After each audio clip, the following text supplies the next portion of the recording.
දවසක් පුංචි පුතෙක් එයාගේ අම්මටයි තාත්තටයි මෙන්න මේ විදිහේ ලියුමක් ලිව්වා. ඒ ලියුමේ තිබුණු දේ කියවලා අම්මගේ තාත්තගේ ඇස්වලට කඳුළු ආවා.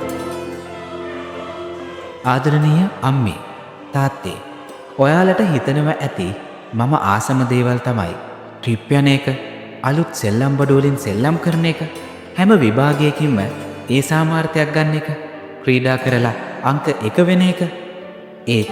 ඒක නෙවෙයි ඇත්ත. මට ඇත්තටම ඕන ඔයාලගේ ආදරේ. ඒක මේ මුළු ලෝකෙටත් වඩා ලොකු ආදරයක් වෙන්න ඕන. මට ඕන ඔයාලා මාත් එක්ක සෙල්ලම් කරන්න. මාත් එක්ක ගොඩක් වෙලා කතා කරන්න. මගේ අත්වලින් අල්ලන් ඇවිදින්න. පුළුවන් නම් ඔයාගේ ෆෝන් එක පුංචි වෙලාවකට ඕෆ් කරන්න.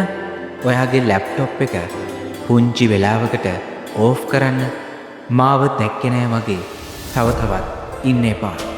ඔයාලට මාව අමතක වෙලාම යයි. මීට ඔයාලගේ ආදරණීය පුතා.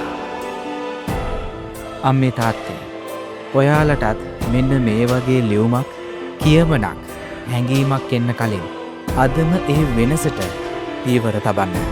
ඔයාගේ ආදරණීය පුංචි පුතා දුව වෙනුවෙන් ඔයාගේ ජීවිතේ වැඩිම කොටසක් වෙන් කරගන්න.